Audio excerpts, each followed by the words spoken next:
ಸ್ನೇಹಿತರೆ ನಮಸ್ಕಾರ. ಸೌಜನ್ಯ ಕೊಲೆಯಾಗೋಕ್ಕೂ ಮುನ್ನ ಅಥವಾ ಅತ್ಯಾಚಾರವಾಗಿ ಹತ್ಯೆಯಾದ ನಂತರ ಒಂದು ಅಂತೆ ಕಹಾನಿ ಹರಿದಾಡುತ್ತಿತ್ತು. ಅದು ಊಹಾಪೋಹವೋ ಅಥವಾ ಅದೇ ನೈಜ ಘಟನೆಯೋ ಅನ್ನೋದಕ್ಕೆ ಯಾವುದೇ ಸಾಕ್ಷಿ ಇಲ್ಲ. ಆದರೆ ದಕ್ಷಿಣ ಕನ್ನಡ ಜಿಲ್ಲೆಯಾದ್ಯಂತ ಈ ಕಥೆ ಬಾಯಿಯಿಂದ ಬಾಯಿಗೆ ಹರಿದಾಡಿ ಇಡೀ ಕರ್ನಾಟಕವನ್ನೇ ವ್ಯಾಪಿಸಿಬಿಟ್ಟಿದೆ. ಆ ಕಥೆ ನಿಜಕ್ಕೂ ಅತ್ಯಾಚಾರ ಮಾಡಿ ಕೊಂದ ರಕ್ತ ಪಿಪಾಸು ಸೈಕೋಗಳ ಕ್ರೂರತ್ವ ಅಲ್ಲಗಳೆಯಬಹುದು. ಉಜಿರೆಯ SDM ಕಾಲೇಜಿನಲ್ಲಿ ಸೆಕೆಂಡ್ PU ಓದುತ್ತಿದ್ದ ಸೌಜನ್ಯ ಅಕ್ಟೋಬರ್ 10, 2012 ರಾತ್ರಿ ಭೀಕರವಾಗಿ, ದಾರುಣವಾಗಿ, ಅತಿಮಾನುಷವಾಗಿ, ನಿರ್ದಯವಾಗಿ ಕೊಲೆಯಾದ್ಲು. ಆ ಕೊಲೆ ಯಾಕೆ ನಡೀತು? ಆ ಕೊಲೆಯ ಹಿಂದೆ ಏನಾದರೂ ದ್ವೇಷವಿತ್ತ? ಅಥವಾ ಆ ಹಂತಕರಿಗೆ ರಾತ್ರಿಯಾದಂತೆ ಹೆಣ್ಣು ಹೆಂಡ ಬೇಕಾಗಿತ್ತ? ಅದಕ್ಕಾಗಿ ಆವತ್ತು ತಮ್ಮ ತೃಷೆ ತೀರಿಸಿಕೊಳ್ಳೋಕೆ ಆ ಅಮಾಯಕ ಯುವತಿಯನ್ನ ಹುರಿದು ಮುಕ್ಕಿದ್ರಾ ಅನ್ನೋ ನಾನಾ ಆಂಗಲ್ಗಳಲ್ಲಿ ನಮ್ಮ ಆಲೋಚನಾ ಲಹರಿ ಹರಿದಾಡಿ ಬಿಡುತ್ತೆ. ಆದರೆ ಈ ಹತ್ಯೆಯ ಹಿಂದೆ ಹರಿದಾಡಿದ ಈ ಕಥೆ ನಿಜಕ್ಕೂ ಆ ರೇಪ್ ಆ್ಯಂಡ್ ಮರ್ಡರ್ಗೂ ಆ ಸಂದರ್ಭಕ್ಕೂ ಒಂದಕ್ಕೊಂದು ಮ್ಯಾಚ್ ಆಗತ್ತೆ ಅನ್ನೋದ್ರಲ್ಲಿ ಎರಡು ಮಾತಿಲ್ಲ. ಬನ್ನಿ ಹಾಗಿದ್ರೆ ಆ ಕಥೆಯನ್ನು ನಿಮ್ಮ ಮುಂದೆ ಅನಾವರಣ ಮಾಡ್ತೀನಿ. ಆದರೆ ಇಲ್ಲಿ ದೊಡ್ಡ ದೊಡ್ಡ ಹೆಸರುಗಳನ್ನ ಬಳಕೆ ಮಾಡಲ್ಲ. ಆ ಪಾತ್ರಧಾರಿಗಳನ್ನ ನೀವೇ ಊಹಿಸಿಕೊಳ್ಳಿ. ಬನ್ನಿ ಹಾಗಿದ್ರೆ ನಾವು ಕೂಡ 2012 ಅಕ್ಟೋಬರ್ 9 ಕಣ್ಣಾಡಿಸೋಣ.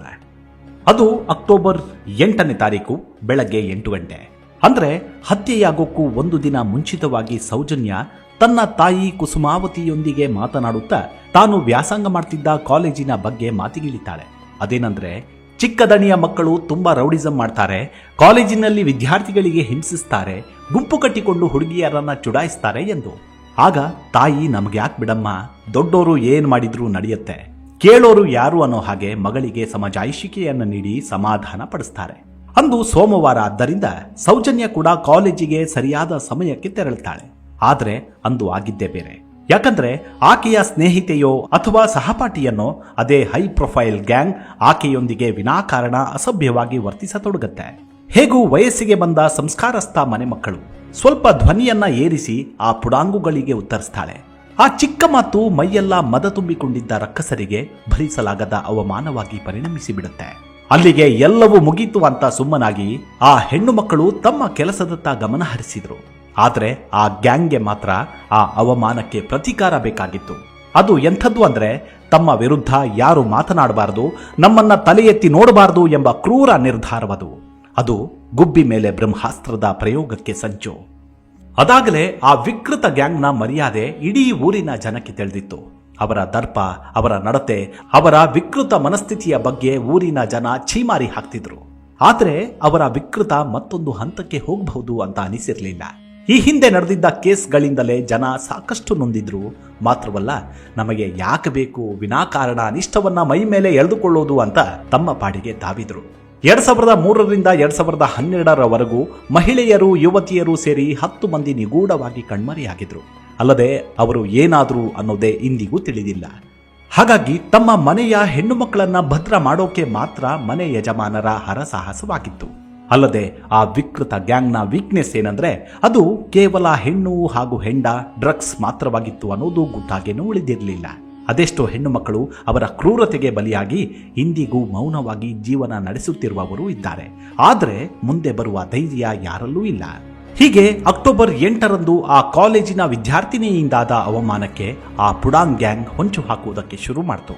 ಏನಾದರೂ ಮಾಡಲೇಬೇಕು ಅಂತ ಆ ಕಾಲೇಜಿನಿಂದ ತಲೆ ಹಿಡುಕ ಇನ್ಫಾರ್ಮರ್ಗಳಿಂದ ಆ ವಿದ್ಯಾರ್ಥಿನಿಯ ಡೀಟೇಲ್ಸ್ ಅನ್ನ ತರಿಸ್ಕೊಂಡ್ರು. ಅಲ್ಲದೆ ನಾಳೆ ಆಕೆಯ ಬಗ್ಗೆ ಮಾಹಿತಿ ನೀಡುವಂತೆ ತಾಕೀತು ಮಾಡಿದ್ರು. ಅದರಂತೆಯೇ ಆ ಪಿತೂರಿಯು ರೂಪುಗೊಳ್ತು. ಅಕ್ಟೋಬರ್ 9 ಮಂಗಳವಾರ ಅಲ್ಲಿ ಸ್ಥಳೀಯ ಹಬ್ಬಾಚರಣೆ ಸಡಗರದಿಂದ ನಡೀತಿತ್ತು. ಈ ಬಗ್ಗೆ ದೂತ ಸಮೀರ್ MD ತನ್ನ ವಿಡಿಯೋದಲ್ಲಿ ಸಂಪೂರ್ಣವಾಗಿ ಅತಿ ಸ್ಪಷ್ಟವಾಗಿ ಮಾಹಿತಿಯನ್ನ ನೀಡಿದ್ದಾರೆ. ಅಂದು ಹೊಸ ಅಕ್ಕಿ ಪಾಯಸ ಮಾಡಿ ತಿನ್ನುವ ಸಂಭ್ರಮ. ಆದರೆ ಅಂದು ಖಾದ್ಯ ರೆಡಿ ಮಾಡೋದು ಸ್ವಲ್ಪ ಲೇಟ್ ಆದ ಕಾರಣ ಈ ಹುಡುಗಿ ಸೌಜನ್ಯ, ನಂಗೆ ಲೇಟ್ ಆಯ್ತು ಬಾಯ್ ಅಂದವಳೆ ಬ್ಯಾಗ್ ಸಿಕ್ಕಿಸಿಕೊಂಡು ಹೊರಟೇ ಬಿಟ್ಟಿದ್ಲು. ಇನ್ನೇನು ಮಧ್ಯಾಹ್ನ ಕಾಲೇಜ್ ಬಿಡುತ್ತೆ, ಬೇಗ ಮನೆಗೆ ಬಂದು ಬಿಡೋಣ ಅಂದುಕೊಂಡು ಅವಸರವಾಗಿ ಹೊರಟು ಬಿಟ್ಟಿದ್ಲು. ಆದ್ರೆ ಆವತ್ತು ಕಾಲೇಜ್ ಬಿಟ್ಟಿದ್ದು ಸಂಜೆಯಾಗಿತ್ತು. ಇನ್ನೇನು ಮಾಡೋದು ಅಂತ ಮನೆ ಕಡೆ ಬಸ್ ಹತ್ತಿದ್ದ ಸೌಜನ್ಯ ನೇತ್ರಾವತಿ ಬಸ್ ಸ್ಟಾಪ್ ಹತ್ರ ಇಳ್ಕೊಂಡು ತನ್ನ ಕ್ಲಾಸ್ಮೇಟ್ಸ್ಗೆ ಬಾಯ್ ಮಾಡಿ ಮನೆ ಕಡೆ ಹೆಜ್ಜೆ ಹಾಕಿದ್ಲು. ಅಲ್ಲಿಂದ ಆಕೆಯ ಮನೆಗೆ ಕೇವಲ 2 ಕಿಲೋಮೀಟರ್ ನಡಿಗೆ. ಎಷ್ಟೇ ಆರಾಮವಾಗಿ ನಡೆದ್ರೂ 30 ನಿಮಿಷಗಳ ದಾರಿಯಷ್ಟೇ. ಹೀಗೆ ಮನೆ ಕಡೆ ಹೆಜ್ಜೆ ಹಾಕಿದ ಅವಳಿಗೆ ಆ ದಾರಿಯಲ್ಲಿ ಅವರ ಮಾವ ಕೂಡ ಸಿಗ್ತಾರೆ. ಆದ್ರೆ ಅವರಿಗೆ ಆಶ್ಚರ್ಯ, ಯಾಕಮ್ಮ ಈ ದಾರಿಯಲ್ಲಿ ಹೋಗ್ತಿದ್ಯಾ ಅಂತ ಕೇಳ್ತಾರೆ. ಅದಕ್ಕೆ ಸೌಜನ್ಯ, ಇವತ್ತು ಈ ದಾರಿಯಲ್ಲಿ ಹೋಗೋಣ ಅಂತ ಬಂದೆ ಮಾವ, ಬಸ್ಸಲ್ಲಿ ಬೇರೆ ರೋಡಲ್ಲಿ ಹೋಗೋದು ಇನ್ನೂ ಲೇಟ್ ಆಗುತ್ತೆ, ಹೊಟ್ಟೆ ಹಸಿತಿದೆ, ನಡ್ಕೊಂಡು ಹೋಗ್ತೀನಿ ಅಂತ ಅದೇ ದಾರಿಯಲ್ಲಿ ನಗ್ತಾನೆ ಮುಂದೆ ಸಾಕ್ತಾಳೆ. ಅವಳ ಮಾವ ಕೂಡ ಹುಷಾರಾಗಿ ಹೋಗಮ್ಮ ಅಂದವರು ತಮ್ಮ ದಾರಿ ನೋಡ್ಕೋತಾರೆ. ಇಲ್ಲೇ ಇರೋದು ಇಡೀ ಪ್ರಕರಣಕ್ಕೂ ಟ್ವಿಸ್ಟ್. ಅಂದು ಕಾಲೇಜಿನಲ್ಲಿ ಆದಂತಹ ಅವಮಾನಕ್ಕೆ ಸಂಚು ರೂಪಿಸಿದ್ದ ಕಾಮುಕ ಗ್ಯಾಂಗ್ಗೆ ಆ ಹುಡುಗಿ ಅದೇ ದಾರಿಯಲ್ಲಿ ಬರ್ತಾಳೆ, ಇದೇ ಹೊತ್ತಿಗೆ ಬರ್ತಾಳೆ ಎಂಬ ಮಾಹಿತಿಯೂ ಸಿಕ್ಕಿತ್ತು. ಆದರೆ ಅಂದು ಆ ಹುಡುಗಿ ಕಾಲೇಜಿನಿಂದ ಬರುವವಳು ರಸ್ತೆ ಬದಲಾಯಿಸಿರ್ತಾಳೆ. ಆದರೆ ಕಾಕತಾಳೀಯವೆಂಬಂತೆ ಆಕೆಯು ಮತ್ತು ಈ ಸೌಜನ್ಯಾಳು ಒಂದೇ ರೀತಿಯಾಗಿ ಕಾಣ್ತಿದ್ರು. ಒಂದೇ ಎತ್ತರ, ಒಂದೇ ಆಕೃತಿ. ಹೀಗೆ ಪ್ರಕೃತಿ ಆಸ್ಪತ್ರೆಯ ಜಂಕ್ಷನ್ ಕ್ರಾಸ್ ಮಾಡಿದ್ದ ಸೌಜನ್ಯ ಮನೆಗೆ ತೆರಳುವ ಧಾವಂತದಲ್ಲಿದ್ರೆ ಆ ನಿರ್ಜನ ಕಾಡಿನ ಸಂದಿಯಲ್ಲಿ ಹೊಂಚು ಹಾಕಿ ಕುಳಿತುಕೊಂಡಿದ್ರು ಕೀಚಕರು. ಆಕೆಯನ್ನ ಕಂಡೊಡನೆ ಅಲರ್ಟ್ ಆದ ಗ್ಯಾಂಗ್ ಹಿಂಬದಿಯಿಂದ ಆಕೆಯ ಬಾಯಿ ಮುಚ್ಚಿ ಕಾಲನ್ನ ಇಬ್ಬರು ಹಿಡಿದು ರಸ್ತೆ ಬದಿಯ ತಗ್ಗು ಪ್ರದೇಶಕ್ಕೆ ಕೊಂಡೊಯ್ತಾರೆ.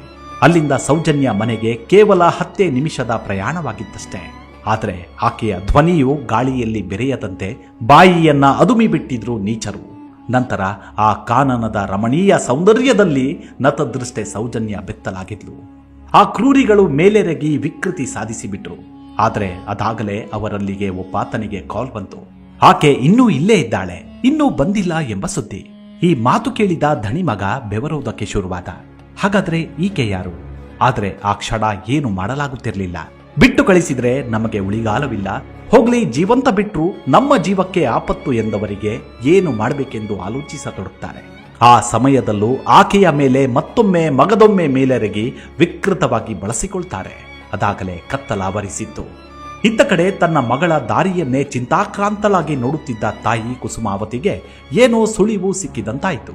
ಅಯ್ಯೋ, ಇದೇ ಮೊದಲು ನನ್ನ ಮಗಳು ಬರೋದು ತಡವಾಯಿತು, ಎಲ್ಲೋದ್ಲೋ ಏನಾಯ್ತೋ, ಭಗವಂತ, ಮಂಜುನಾಥ, ಅಣ್ಣಪ್ಪ ನನ್ನ ಮಗಳನ್ನ ಕಾಪಾಡಿ ಎಂದು ಬೇಡಿದ್ದೇ ಆಯಿತು. ಆದರೆ ಏನು ಪ್ರಯೋಜನ? ಅಷ್ಟರಲ್ಲಾಗಲೇ ಜಿಂಕೆಯೊಂದು ವ್ಯಾಘ್ರಗಳ ಕೈಗೆ ಸಿಲುಕಿ ಅರೆ ಜೀವವಾಗಿತ್ತು. ಹೀಗೆ ತಡರಾತ್ರಿ ಆಗ್ತಿದ್ದಂತೆ ತಮ್ಮ ಪತಿಗೆ ಕರೆ ಮಾಡಿ, ರೀ, ಮಗಳು ಸೌಜನ್ಯ ಇನ್ನೂ ಬಂದಿಲ್ಲ, ದಿನ 4 ಗಂಟೆ ಒಳಗೆ ಮನೆಗೆ ಬರೋಳು, ಇವತ್ತೇ ಇಷ್ಟೊತ್ತಾದ್ರೂ ಬಂದಿಲ್ಲ, ನನಗೆ ಭಯ ಆಗ್ತಿದೆ, ಬನ್ನಿ ಎಂದು ತನ್ನ ಆತಂಕವನ್ನ ವ್ಯಕ್ತಪಡಿಸಿದ್ರು. ಕೂಡಲೇ ಸೌಜನ್ಯ ತಂದೆ ಮನೆಗೆ ಬಂದು ಆಕೆಯ ಫ್ರೆಂಡ್ಸ್ಗಳಿಗೆ ಫೋನ್ ಮಾಡಿ ವಿಚಾರಿಸ್ತಾರೆ. ಆದರೆ ಅವರು ಸಂಜೆನೆ ಮನೆಗೆ ಹೋದ್ಲು ಅಂಕಲ್ ಅಂದ್ರು. ಅಲ್ಲಿಗೆ ತನ್ನ ಮಗಳಿಗೆ ಏನೋ ಆಗಿದೆ ಅನ್ನೋದು ಕನ್ಫರ್ಮ್ ಆಗತ್ತೆ. ಕೂಡಲೇ ಇಡೀ ಗ್ರಾಮಸ್ಥರಿಗೆ ಈ ವಿಚಾರ ತಲುಪಿ ಅವರೆಲ್ಲರೂ ಸಹಾಯಕ್ಕೆ ಬರ್ತಾರೆ. ಒಬ್ಬೊಬ್ರು ಒಂದೊಂದು ಕಡೆ ಅಂತ ಅಲ್ಲಿ ಇಲ್ಲಿ ಹುಡುಕಾಡ್ತಾರೆ. ಸುಳಿವು ಪತ್ತೆಯಾಗಿಲ್ಲ. ಸುಮಾರು 11 ಗಂಟೆವರೆಗೂ ಆಕೆಯನ್ನ ಅಳುತ್ತಲೇ ಆಕ್ರಂದಿಸುತ್ತಲೇ ಹುಡುಕಾಡಿದ್ರು ಪೋಷಕರು. ಆದರೆ ಸೌಜನ್ಯ ಎಲ್ಲಿ? ಕೂಡಲೇ ತಡ ಮಾಡೋದು ಬೇಡ ಅಂತ ಊರಿನ ಜನರೊಂದಿಗೆ ಸೌಜನ್ಯ ಪೋಷಕರು ಮಿಸ್ಸಿಂಗ್ ಕಂಪ್ಲೇಂಟ್ ಕೊಡೋಣ ಅಂತ ಬೆಳ್ತಂಗಡಿ ಪೊಲೀಸ್ ಸ್ಟೇಷನ್ಗೆ ಬಂದ್ರೆ ಆ ಸ್ಟೇಷನ್ನಲ್ಲಿ ನೈಟ್ ಬಿಟ್ಟಿದ್ದ ಸೋಮಾರಿ ಪೊಲೀಸಪ್ಪ ಉಡಾಫೆ ಮಾಡ್ತಾನೆ. ಅಲ್ಲದೆ ಇವರನ್ನೇ ಗದರುತ್ತಾನೆ. ಇದೇನು ಮಾರ್ಕೆಟಾ, ನೀವು ಕೇಳ್ದಂಗೆ ಕೊಡೋಕೆ? ಕಂಪ್ಲೇಂಟ್ ಕೊಟ್ಟೋಗಿ 24 ಗಂಟೆ ಅಬ್ಸರ್ವೇಷನ್ ಮಾಡಿ ಬಂದಿಲ್ಲ ಅಂದ್ರೆ ಆವಾಗ ನೋಡೋಣ ಅಂತ ಅಂದುಬಿಟ್ಟ. ಇತ್ತ ಕಡೆ ಆತಂಕದಲ್ಲಿ ಅಳುತ್ತಾ ಆ ಜಡಿಮಳೆಯಲ್ಲಿ ನಡುಗುತ್ತಾ ನಿಂತಿದ್ದ ಆ ಪೋಷಕರ ಅಳಲು ಆಕ್ರಂದನಕ್ಕೆ ಸಮಾಧಾನಿಸುವವರೇ ಇರಲಿಲ್ಲ. ಇತ್ತ ಕಡೆ ಸೌಜನ್ಯ ತಮ್ಮ ಪೋಷಕರನ್ನ ನೆನೆಯುತ್ತಾ ಆ ದುಷ್ಟರ ಕೂಟದಲ್ಲಿ ಬೆತ್ತಲಾಗಿ ಆಕ್ರಂದಿಸುತ್ತಿದ್ಲು. ಈಗಲೂ ಅದೇ ಜಡಿಮಳೆಯೇ ನೀರವವಾಗಿ ಸುರಿಯುತ್ತಲೇ ಇತ್ತು. ಮುಂದೆ ನಡೆದದ್ದು ಇಡೀ ಸಮಾಜವೇ ಭಯಭೀತಿಗೊಳಗಾಗುವ ದಾರುಣ ಘಟನೆ. ಮನಸೋ ಇಚ್ಛೆ ಆ ಹೆಣ್ಣು ಮಗಳನ್ನ ಉರಿದು ಮುಕ್ಕಿದ್ದ ಕಾಮುಕರು ತಾವಿದ್ದ ಅಡಗುದಾಣಕ್ಕೆ ತುಂಡು ಗುಂಡು ಎಲ್ಲವನ್ನ ತರಿಸಿಕೊಳ್ತಾರೆ. ಹತನಾದ ರವಿ ಪೂಜಾರಿಯೇ ಅವರಿಗೆ ಎಲ್ಲವನ್ನು ತಂದುಕೊಡ್ತಾನೆ. ಅದಾಗಲೇ ರಾಕ್ಷಸರ ಅಟ್ಟಹಾಸಕ್ಕೆ ಮಾರಣಾಂತಿಕ ದಾಳಿಗೆ ಸೌಜನ್ಯ ಉಸಿರು ಚೆಲ್ಲಿದ್ರು. ನಂತರ ಇದೊಂದು ಯಾರೋ ಅತ್ಯಾಚಾರ ಮಾಡಿ ಕೊಲೆ ಮಾಡಿರುವಂತೆ ಬಿಂಬಿಸಲು ಆಕೆಯನ್ನ ಮರಕ್ಕೆ ಕಟ್ಟಿ ಅತ್ಯಾಚಾರ ಮಾಡಿದವರ ಕುರುಹು ಮುಂದಕ್ಕೂ ಸಿಗದಂತೆ ಆಕೆಯ ಮರ್ಮಾಂಗಕ್ಕೆ ಮಣ್ಣು ತುರುಕಿ ಕಟ್ಟಿಗೆಯಿಂದ ತಿವಿದು ಯೋನಿಯನ್ನ ಭರ್ತಿ ಮಾಡ್ತಾರೆ. ಅಲ್ಲಿಗೆ ಕಾಡಿನ ರೌರವದಲ್ಲಿ ಸೌಜನ್ಯ ಉಸಿರು ಚೆಲ್ಲಿರ್ತಾಳೆ. ಬಳಿಕ ನಡೆದದ್ದು ಎಲ್ಲವೂ ಕರಾಳ ಘಟನೆ. ಮಾರನೇ ದಿನ ಅಂದ್ರೆ 10ನೇ ತಾರೀಕು ಬುಧವಾರ ಇಡೀ ಊರಿನ ಜನ ಆಸುಪಾಸು ಮನೆಯ ಸುತ್ತಮುತ್ತ ಹುಡುಕುವುದಕ್ಕೆ ಮುಂದಾದಾಗ ಅದರಲ್ಲಿ ಒಬ್ಬರಿಗೆ ಸೌಜನ್ಯ ಮನೆಯಿಂದ ಕೇವಲ 10 ನಿಮಿಷ ದೂರದಲ್ಲೇ ವಿವಸ್ತ್ರಳಾಗಿ ಆಕೆಯ ಶವ ಪತ್ತೆಯಾಗುತ್ತೆ. ಕೂಡಲೇ ಈ ವಿಷಯ ತಿಳಿದು ಸ್ಥಳಕ್ಕಾಗಮಿಸಿದ ಗ್ರಾಮಸ್ಥರೆಲ್ಲರಿಗೂ ಒಂದು ಕ್ಷಣ ಜಂಗಾಬಲವೇ ಹುದುಗಿ ಹೋಗುತ್ತೆ. ಕ್ಷಣಾರ್ಧದಲ್ಲಿ ಈ ವಿಚಾರ ಇಡೀ ಊರಿಗೆ ಪಸರಿಸಿ ಬಿಟ್ಟಿತ್ತು. ಹಾಗೆ ಊರಿನ ದಣಿಗಳಿಗೂ ಈ ವಿಚಾರ ಮುಟ್ಟೋಕೆ ಹೆಚ್ಚು ಹೊತ್ತು ಬೇಕಾಗಲಿಲ್ಲ. ಅವರಿಗೂ ಒಂದು ಕ್ಷಣ ಗಾಬರಿ ಹಾಗೂ ಆತಂಕ. ಕೂಡಲೇ ತನ್ನ ಡ್ರೈವರಿಗೆ ಕಾರು ತೆಗೆಯುವಂತೆ ಹೇಳಿ ಕಾರಿನಲ್ಲಿ ಕುಳಿತು ಘಟನೆ ನಡೆದ ಸ್ಥಳಕ್ಕೆ ತೆರಳುತ್ತಾರೆ. ಹೀಗೆ ಅರ್ಧ ದಾರಿ ತಲುಪುವುದರ ಒಳಗೆ ಅವರ ಮೊಬೈಲ್ ರಿಂಗ್ ಆಗುವುದಕ್ಕೆ ಶುರುವಾಗುತ್ತೆ. ರಿಸೀವ್ ಮಾಡಿದವರು ಏನೊಂದು ಮಾತನಾಡದೆ ಅತ್ತ ಕಡೆಯಿಂದ ಬರುತ್ತಿದ್ದ ಧ್ವನಿಯನ್ನಷ್ಟೇ ಆಲಿಸತೊಡಗುತ್ತಾರೆ. ಆಗ ಡ್ರೈವರಿಗೆ ಹೇಳ್ತಾರೆ, ನಿಲ್ಲಿಸಪ್ಪ ಕಾರು, ಹಿಂದಕ್ಕೆ ತಿರುಗಿಸು ಎಂದು.